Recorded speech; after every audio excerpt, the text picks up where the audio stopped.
सभी को बच्चों मेरा राधे राधे। आज हम आपको बच्चों तबले में है जो ताल के 10 प्राण के बारे में बताएंगे। ठीक है, और कैसे हो आप लोग? आई होप कि है जो आप सब अच्छे ही होंगे। ठीक है, तो चलिए शुरू करते हैं बच्चों। ताल के 10 प्राण। मध्यकालीन शास्त्र ग्रंथों में ताल के 10 आधारभूत तत्व माने गए हैं। उन्हें ही ताल के 10 प्राण कहा जाता है। इस संबंध में सर्वाधिक लोकप्रिय श्लोक उल्लेखनीय है। कालो मार्गो क्रियाग्नि ग्रह जाति कलालया यति प्रस्तार कश्येति ताल प्राण दश स्मृतः। ये कोटेशन में बच्चों पूछा जाता है कि कहाँ से लिया गया है, किस चीज़ से रिलेटेड है और ताल के कितने प्राण हैं। दूसरा क्वेश्चन आपका ये भी बनता है।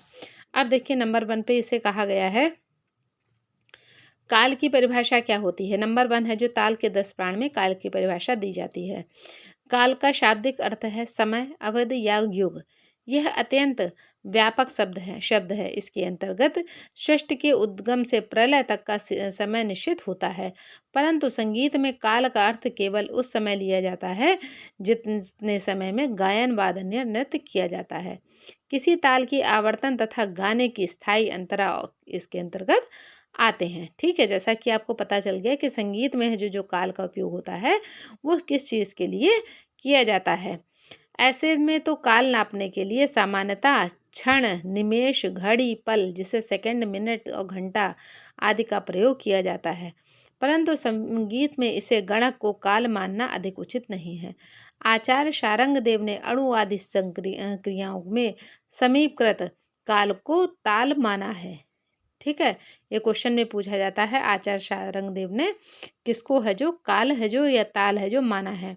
इसका परिमाण करते हुए बताया है। आचार्य ने निर्देश दिया है कि 100 कमल के पत्तों को एक के ऊपर एक रखकर सुई से भेदें तो जितना समय लगेगा उसे एक क्षण कहेंगे। उसी को आधार मानकर काल का निम्न प्रकार से निर्धारण किया है। अब देखिए कैसे किया है, देखिएगा 8 क्षण किसके बराबर होते हैं? 1 लव के बराबर। 8 लव 1 काष्ठा के बराबर। 8 काष्ठा 1 निमिष के बराबर और 8 निमिष 1 कला के बराबर होता है। और 2 कला 1 त्रुटि अनुद्रुत या दर्तुभार के बराबर होता है। 2 त्रुटि 1 द्रुत के बराबर, 2 द्रुत 1 लघु के बराबर और 2 लघु 1 गुरु के बराबर और 3 लघु 1 प्लुत के बराबर होता है तथा 4 लघु या 2 गुरु है जो 1 काकपद के बराबर होता है। अब देखिए आगे, उपरोक्त प्रथम 5 को ही सूक्ष्म काल और अंतिम 5 को स्थूल काल कहा गया है।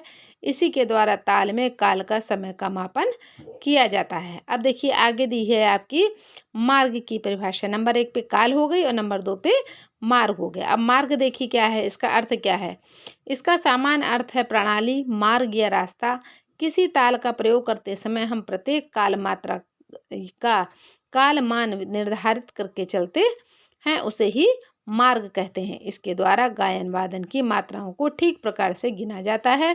नाट्य शास्त्र में भरत ने चित्र, वार्तिक और दक्षिण 3 प्रकार के मार्ग बताए हैं, जबकि संगीत रत्नाकर में शारंग देव ने 4 प्रकार के, जैसे संगीत चूड़ामणि में 6 प्रकार के और मणि दर्पण में 12 प्रकार के मार्ग बताए गए हैं। आज के लिए बच्चों इतना ही। आई होप कि आपको ये बात समझ में आई होगी। ठीक है, तो आप हमारे प्लीज़ चैनल को लाइक, शेयर और सब्सक्राइब कर दीजिएगा और इसके आगे का वीडियो भी हम आपके लिए अपलोड करते रहेंगे। तब तक के लिए राधे राधे।